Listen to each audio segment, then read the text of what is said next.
समय सार में त्रिकाली ध्रुव भगवान आत्मा का जो ज्ञान स्वभाव है उसका वर्णन है, और प्रवचन सार के ज्ञानाधिकार में केवल ज्ञान का वर्णन है। और केवल ज्ञान के जाने बिना, केवल ज्ञान का स्वरूप जाने बिना भी सम्यक दर्शन नहीं होगा। सर्वज्ञता का स्वरूप ख्याल में नहीं आएगा तो सम्यक दर्शन नहीं होगा। गुरुदेव की जो असली देन है वो वैसी छिपी रह जाएगी। कौन? क्रमबद्ध पर्याय। इस सर्वज्ञता के ज्ञान से ये सिद्ध होती है कि उन्होंने सारे लोकालोक को जाना। मोटानी जी, उनने भगवान आत्मा को जाना, इससे क्रमबद्ध पर्याय सिद्ध नहीं होगी, लेकिन सारे लोकालोक को जाना इससे सिद्ध होगी। क्या? क्योंकि उसमें तो अकेला आत्मा ही का नक्की होगा, और इसमें तो क्रमबद्ध पर्याय तो 6 द्रव्यों पे घटित होनी है कि जिस द्रव्य की जो पर्याय जिस समय, जिस क्षेत्र में, जिस काल में, जिस निमित्त पूर्वक जैसी होनी है, उस द्रव्य की वो पर्याय उसी काल में, उसी निमित्त पूर्वक वैसी ही होगी। ये तो केवल ज्ञान में झलकती है। तो सर्वज्ञता का स्वरूप जानना ये बहुत जरूरी है। और जो 80वीं गाथा में ये बात कही कि जो जानदी अर्हंतम दब्बत गुणत्व पज्यत तेहिम सो जानदी अपाणम मोहो खलुजादि तस्य लयम। जो अरहंत भगवान को द्रव्य गुण पर्याय से जानता है वो अपने आत्मा को जानता है और उसका मोह नाश को प्राप्त होता है।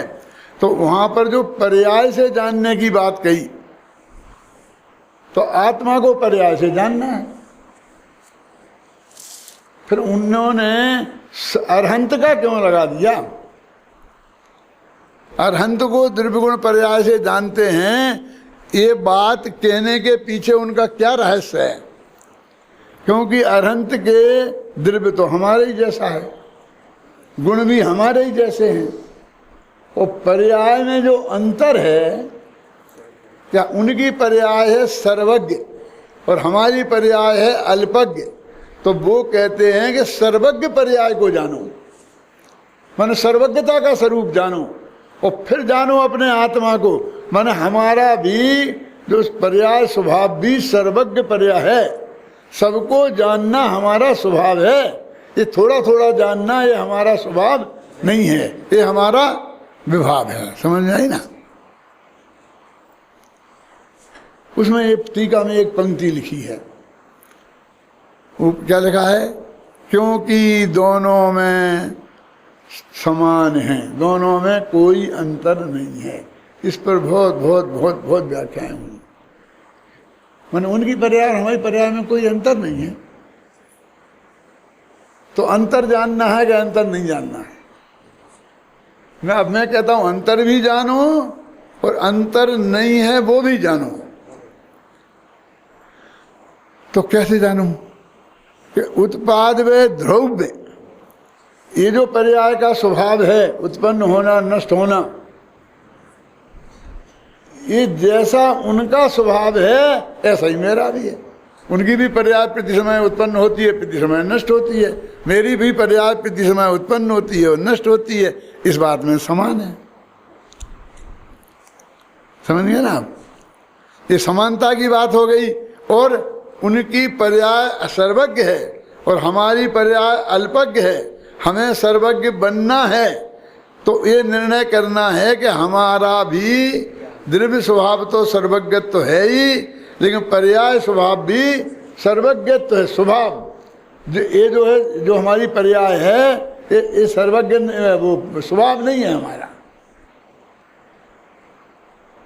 है?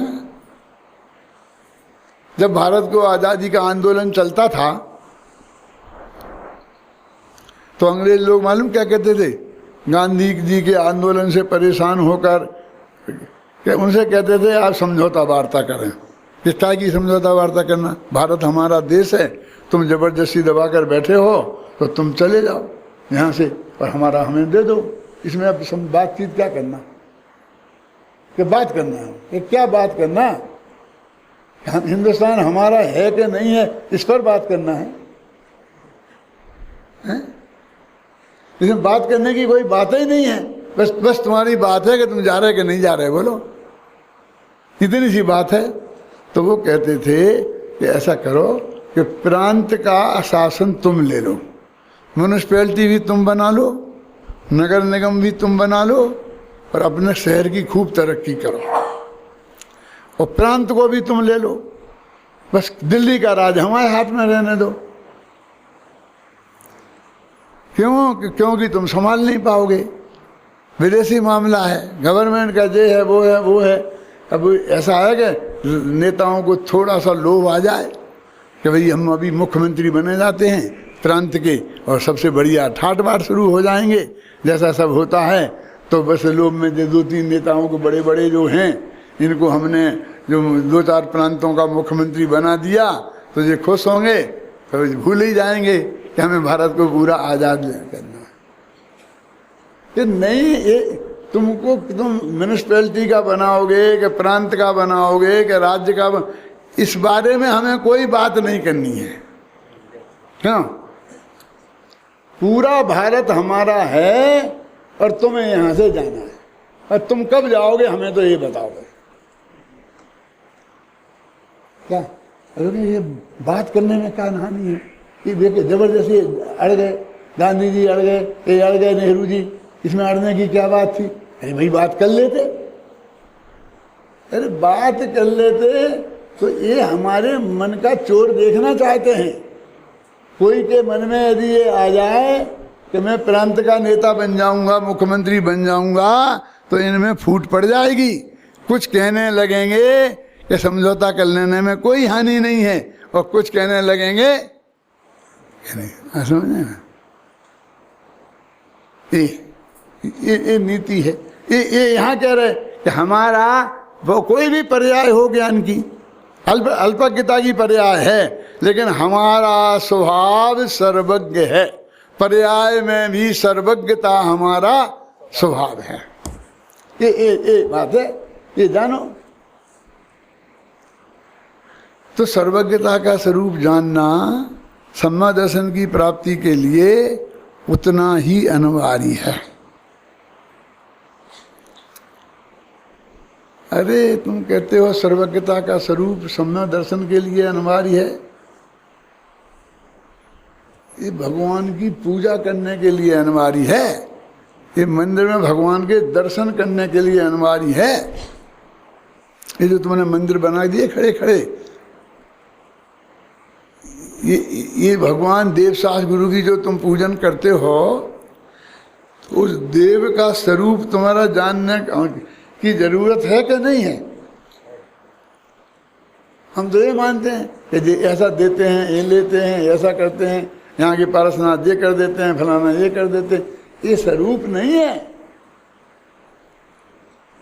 क्या स्वरूप है? कि ये कुछ लेते देते नहीं हैं। हेमचंद जी साहब ने तो मेरे से आज कहा था कि दादा आप मेरी बात मानो तो ये गाथा मत चलाओ, आप तो वो कलश चलाओ 102, 3, 4 कौन से बताए थे, कहाँ है हेमचंद जी? हैं? नहीं क्या है भाई, तुम उसमें क्यों इसकी मांग कर रहे हो? कि उसमें ये है कि कोई किसी भगवान कुछ देते नहीं, लेते नहीं, करता नहीं, धरता नहीं। यानी भगवान का स्वरूप जिनकी हम पूजा कर रहे हैं, जिनके हम दर्शन कर रहे हैं, और जिनसे 5 इंद्रिय के भोग मांग रहे, हम उनका स्वरूप जानते होते तो ऐसा मांगते कि ये हमें देंगे ही नहीं, ये मिलेंगे ही नहीं इससे। हैं? हम इस पर लड़ते कि पंचम काल में कौन से स्वर्ग तक जाते हैं। क्यों? बोलो। अरे क्या करना, हमको स्वर्ग में जाना ही नहीं है, स्वर्ग भी संसार है, इसको कौन से स्वर्ग तक जाते हैं, इस पर लड़ने झगड़ने की कहाँ फुर्सत है? करुणानियोग में जो लिखा है सो मान लो, हैं कि 16वें स्वर तक जाते हैं तो हम खिल गए, नहीं दूसरे से ऊपर नहीं जाते हैं तो मुरझा गए। क्या लेना देना है, हैं? इस संसार में कोई भी पर्याय की मांग करना ये निदान नाम का आर्थ ध्यान है। उससे मिलने जाने वाला, मांग से मिलने जाने वाला तो कुछ नहीं है, और उस आर्थ ध्यान के फल में जो नुकसान होगा वो अलग बात हो गई।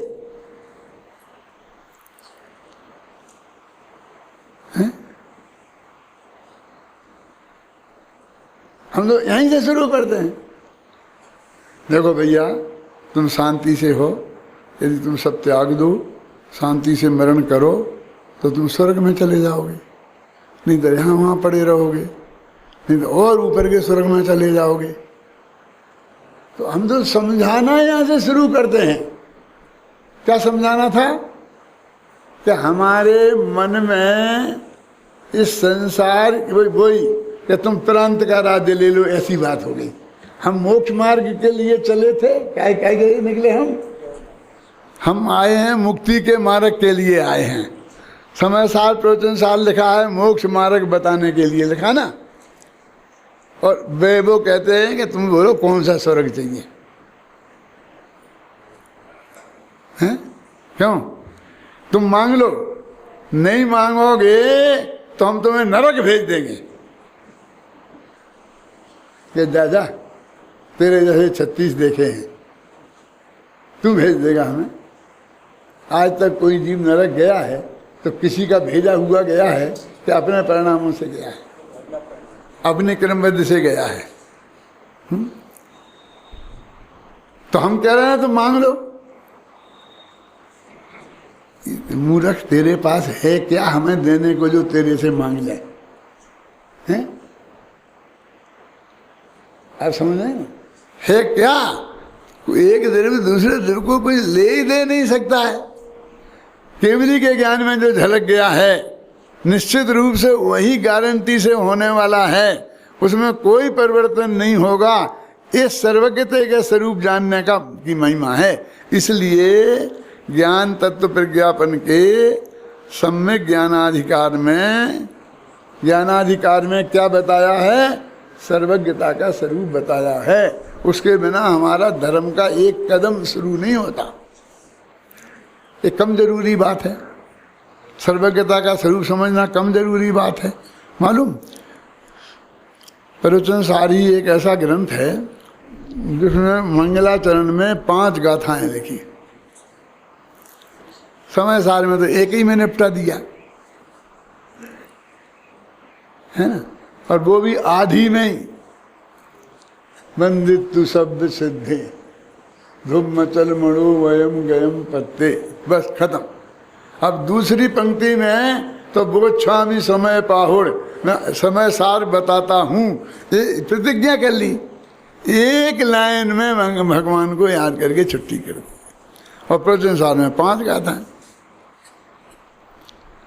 भगवान महावीर को याद किया, फिर विदेश क्षेत्र के 20 तीर्थंकरों को याद किया, फिर प्रत्येक को अलग अलग, और प्रत्येक को अलग अलग, और प्रत्येक को एक साथ, और फिर यहाँ के वहाँ के यहाँ के सब चारों तरफ के देख देख करके नमस्कार करके, और फिर अंतिम कहा मैं साम्य भाव को प्राप्त होता हूँ। तो उन्हें टीका में क्या लगा? साम्य भाव के आश्रम को प्राप्त होता। ऊपर तो क्या है? उपसम्मयामि सम्मम जत्तो निर्माण संपत्ति। मैं उस साम्य भाव को प्राप्त होता हूँ जिससे निर्माण की प्राप्ति होती है। क्योंकि ये साम्य भाव क्या है? तो नीचे टीका में साम्य भाव रूपी आश्रम को प्राप्त होता हूँ। तो समझते कुंद कुंद का भी कोई आश्रम होगा, बहुत बढ़िया आश्रम होगा। क्यों साहब? सबके आश्रम होते हैं। शंकराचार्य का था, उनका था, उनका था, उनका था। हमारा भगवान आचार्य का कैसे कोई आश्रम नहीं होगा? होगा ही ना। अरे भाई के सम्यक दर्शन ज्ञान चारित्र रूपी आश्रम है, उस आश्रम को मैं प्राप्त होता हूं, तो उन्होंने कहा क्या है कि वो शुद्धोपयोग रूप है। क्या? तो क्या शुद्धोपयोग? ये शुद्धोपयोग क्या होता है? तो उन्हें शुद्धोपयोग का स्वरूप बता दिया 12 अधिकारों में, पर शुद्धोपयोग अधिकार पहले में। फिर क्या शुद्धोपयोग करेंगे तो होगा क्या? क्योंकि ये हम तो बिना ये जाने कि इस काम धंधे को करने से हमें क्या लाभ होगा, हमने आज तक कोई काम किया ही नहीं, हम तो बनिया हैं। पहले हमें ये पता लगना चाहिए कि इसमें मिलेगा क्या। तो उनने कहा उसमें कि तुमको ज्ञान और सुख मिलेगा। क्या? ज्ञान और सुख मिलेगा। ज्ञानानंद स्वभाव होता है ना, ज्ञान और सुख मिलेगा। तो कैसा ज्ञान मिलेगा? हमें ज्ञान तो है ही और सुख भी है। हम अभी अज्ञान तो है नहीं, जो भी हम जानते हैं ज्ञान तो हर एक के पास है ना, और सुख भी है थोड़ा बहुत 5 इंद्रियों का जैसा भी जो कुछ है, हैं? कि नहीं बेटा ऐसा नहीं। तो फिर ज्ञान अधिकार को कैसा ज्ञान मिलेगा? इसलिए उनने कहा सर्वज्ञ वाला ज्ञान। वो सर्वज्ञता की बात कैसे आ गई? कि वो शुद्धोपयोग करेंगे तो तुम्हें तुम कहोगे हम शुभ भाव करेंगे तो क्या मिलेगा? तो यही तो कहते हैं ना, स्वर्ग मिलेगा, यही कहते हैं ना। तो फिर स्वर्ग कैसे हैं? तो कम से कम एक देव के 32 देवांगनाएं तो हैं ही हैं, उसका वैभव जे, ऐसा शोक बीमारी नहीं है, जे नहीं है वो नहीं है, बहुत बढ़िया सुंदर शरीर है, जे है वो है। क्यों? ये बातें शुरू होती हैं। तो उनने कहा कैसा ज्ञान मिलेगा? तो ऐसे में वो ज्ञान का स्वरूप बताने वाला पूरा अधिकार, तो सर्वज्ञता का स्वरूप बताना ये बेकार है, ये जानना जरूरी नहीं है, ये मुक्ति के मार्ग में उपयोगी नहीं है, ये कुंद कुंद की वाणी नहीं है, ये अमृतचंद की वाणी नहीं है, ये कांजी स्वामी की वाणी नहीं है, ये पूज्य गुरुदेव सिंह ने हमें नहीं बताया, अकेला समय सार समझाया था। उनने भरी सभा में ये प्रवचन किए थे कि नहीं किए थे? नहीं साहब, वो समय सार पे 19 बार किए थे, एक दफे तो किए थे ना। क्यों? मेरे कहने का मतलब इसमें भेद करने से कोई फायदा नहीं, और ऐसा भी मैं नहीं करना चाहता हूँ कि तुम समय सार महान है, प्रवचन सार कुछ नहीं कुछ नहीं, तो मैं कहने लग जाऊँ प्रवचन सार महान है, समय सार कुछ नहीं। ये तो ऐसा ही हो जाएगा ना। एक गुरुजी के तो चेले थे हैं? और गुरुजी की सेवा करने के लिए उनने दोनों गुरुजी को आधा आधा बांट लिया था कि इस हिस्से की सेवा तू करना, इस हिस्से की सेवा मैं करूँगा, ये हाथ तू दबाना, ये हाथ मैं दबाऊंगा, ये टांग तू दबाना, ये टांग मैं दबाऊंगा, ये इसको मैं नहलाऊंगा। एक ने अपना पैर को अच्छी तरह से धो के नहा करके साफ करके उससे पोंछ कर, और अभी देखा जमीन पर रखता हूँ तो ये थोड़ा गंदा हो जाएगा, तो सूख जाए तो फिर जमीन पर रखूँ, तो उसने दूसरे पैर पर रख दिया। क्या? दूसरा आया, मेरा पैर गंदा है, इसका मतलब ये तो नहीं कि तू अपने पैर को मेरे पैर पर रखेगा। अब ये पैर गुरुजी के नहीं रहे हैं? क्यों? अब ये सोनगढ़ गुरुजी का नहीं रहा, ये देवलाली गुरुजी की नहीं रही, ये जयपुर गुरुजी का नहीं रहा, ये सब हमारा तुम्हारा हो गया। अब हम क्या दुर्दशा करेंगे उसकी? तो वो एकदम एक मूसल लाया और उसने वो टांग तोड़ दी। तो उसे पहले वाले को गुस्सा आया तो उसने दूसरी टांग तोड़ दी, दोनों टांगें टूट जाएंगी। अब हमने समय सार प्रवचन सार में झगड़ा शुरू कर दिया। क्यों? अरे एक आचार्य, एक टीकाकार, क्यों?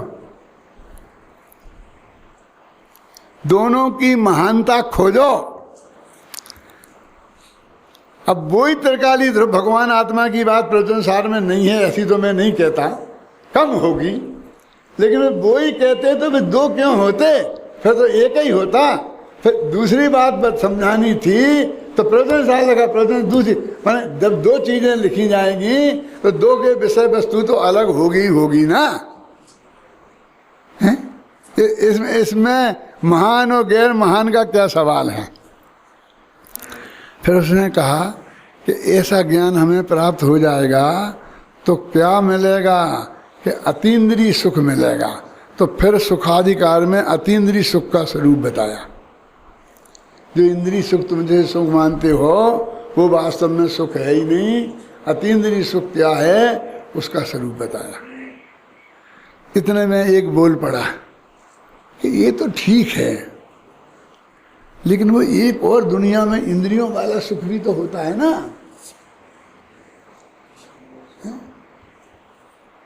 यहाँ होता है। तो हमें तो वही चाहिए, हमें तुम्हारा ये सुख नहीं चाहिए, तुम तो हमें ये बताओ कि वो कैसे मिलेगा। अच्छा वो भी बता देते हैं। तो इसलिए फिर उनने शुभ परिणामाधिकार लगा। तो सुनना कि तुमको हम नहीं बताएंगे तो बेटा तुम्हारा मन मानेगा नहीं, फिर तुम दूसरे गुरुजी खोजोगे, फिर उनसे समझोगे, फिर वे न मालूम तुम्हें कहाँ ले जाएंगे। तो तुम एक ही समझ लो हमसे ही, कौन सा, कि वो इंद्रिय सुख है, वो तुम उसी की बात कर रहे हैं ना जो चक्रवर्तियों को होता है, 96,000 पत्नियों वाला, वो पत्नी वाले सुख की बात कर रहे हैं ना तुम, वो रुपया पैसे वाले हाथी घोड़े वाले सुख की बात कर रहे हैं ना तुम, कि हाँ उसी की बात कर रहे हैं। चक्रवर्तियों की, इंद्रों की, नगेंद्रों की, तो उनकी क्या हालत है, तो उनके सुख का वर्णन तो नहीं किया, वे कितने दुखी हैं ये बात कहीं सिद्ध की है तो ये प्रवचन सार ग्रंथ है। बोलो किसी भी शास्त्र में स्वर्गों का वर्णन आएगा अभय कुमार जी, तो इतने राजा, इतनी रानियां, इतने देवांगना, ऐसा काम, ऐसा, इतने 1000 वर्ष बाद हम गले से ही हमें झड़ जाए, तो भोगों की ही बात करेंगे। चक्रवर्तियों की इतनी रानियां, इतने हाथी, इतने घोड़े, इतने गांव, क्यों?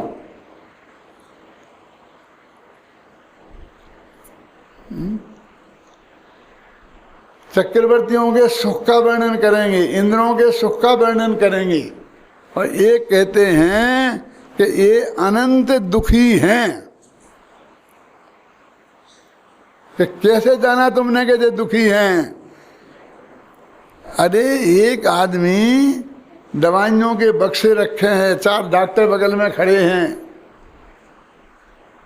तो ये उसके निरोगी होने की निशानी है कि रोगी होने की?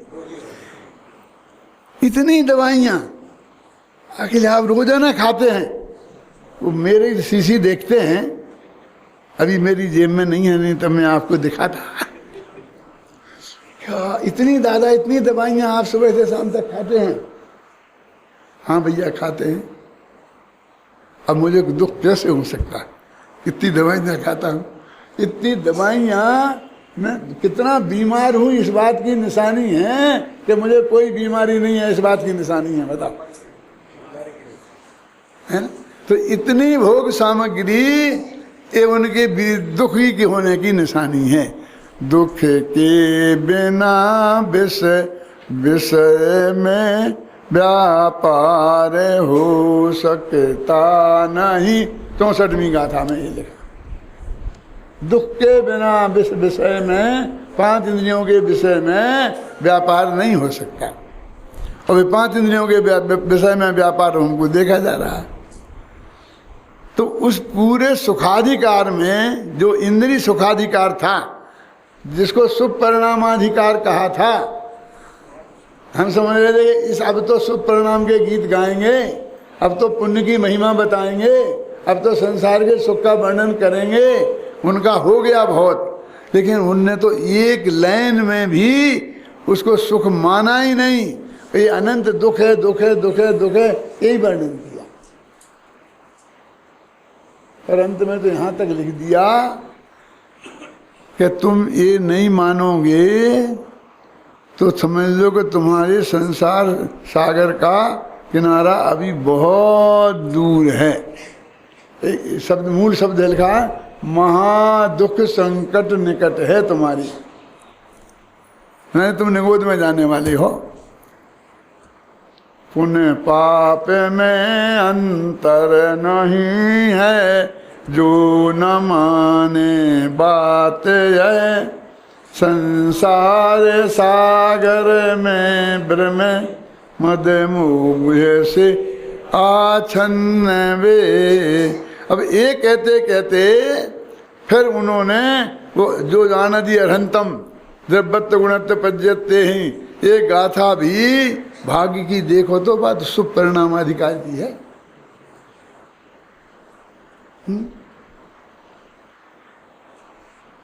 कहीं थोड़ा बहुत समर्थन किया है ना शुभ परिणाम का? बोलो, अध्यात्म बता सकते हो? कौन बता सकता है? हाथ उठाओ, पूछूंगा नहीं, बस सिर्फ जानना चाहता हूं कोई को है ध्यान में करें।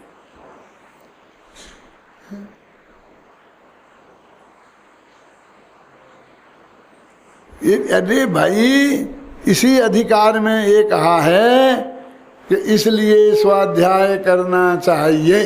कहा क्या नहीं कहा? तो ये शुभ परिणाम, इस स्वाध्याय करना ये भी शुभ परिणाम है। इससे बढ़िया कोई शुभ परिणाम नहीं है जो तुझे सम्यक ज्ञान की प्राप्ति में निमित्त कदाचित बन सकता है। जो 86वीं गाथा है ना जी, तत्वार्थ से जो जानते निज, क्या ऐसा है ना, उनको इसलिए स्वाध्याय करना चाहिए, ऐसी पंक्ति है। अभी ये पढ़ने के बाद फिर वो कहते हैं कि जिस चीज को जानने से, माने अब जो हमने एक ज्ञान का स्वभाव बताया ना, तो लोकालोक को जाने, तो वो गे तत्व प्रज्ञापन कहा, वो सम्यक दर्शन अधिकार, यानी इस वस्तु का स्वरूप बताया है हमने, जिसमें ये वस्तु का स्वरूप समझे बिना किसी को भी सम्यक दर्शन नहीं होगा। ये बातें आपने बहुत सुनी होंगी कि दुनिया को जानने से कोई लेना देना नहीं है, हम तुम अपने आत्मा को जानो, बस अकेले अपने आत्मा को जानो, तुम्हारा कल्याण हो जाएगा। सुनी कि नहीं सुनी? अब मैं ज़्यादा नहीं उलझना चाहता हूँ इसमें, फिर अब बात तो हम बहुत आगे बढ़ गए कि जानो, नहीं जानोगे तो तुम्हारा कल्याण हो जाएगा, यहीं तक नहीं रुकी, फिर जानते ही नहीं है, जानने की जरूरत ही नहीं है, और नवानु कितने कितने आगे हम बढ़ गए। वो तो ये कहते हैं कि ये जानने की जरूरत है, नहीं तो ये तत्व प्रज्ञापन काय को लिखा?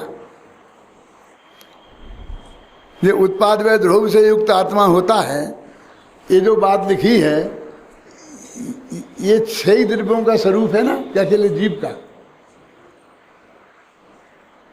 द्रव्य सामान्य अधिकार और द्रव्य विशेष अधिकार, ये जो वर्णन है, ये वर्णन, ये जो अपनी गाथा है, वो द्रव्य सामान्य अधिकार के अंतर्गत गाथा है जी 118वीं में।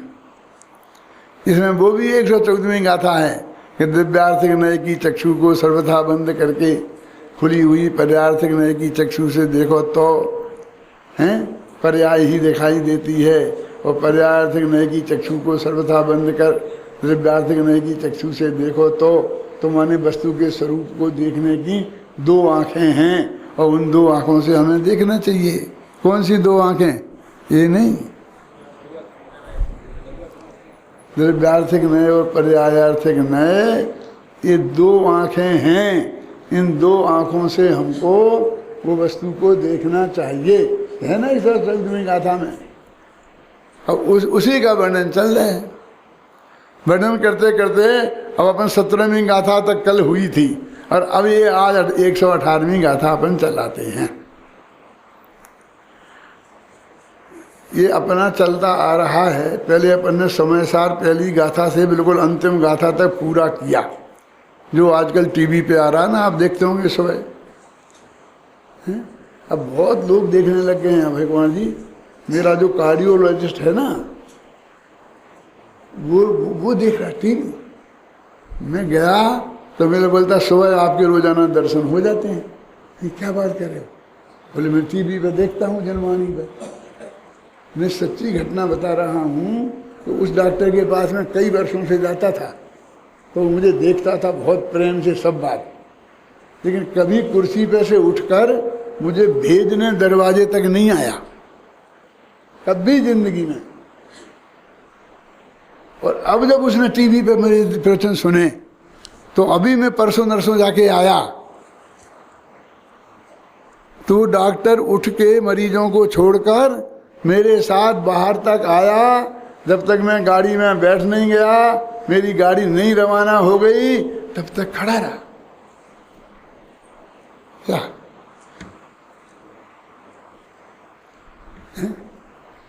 ऐसे कई केस मेरे सामने आए, तो मुझे विचार आया कि इतनी लोगों को लाभ होता है, ये कभी सोच नहीं सकते थे। उसे कभी फुर्सत नहीं मिल सकती थी कि वो मेरा प्रवचन सुनने के लिए आए। उसकी माँ रोजीना सुनती थी और वो कहती होगी बेटा बेटा बेटा हैं। तो मैं मेरे पास तो वो इलाज कराने आते हैं, तो इलाज कराने आते हैं, तुम प्रवचन तो सुन, और जब जची तो सुना तो ऐसा असर पड़ता।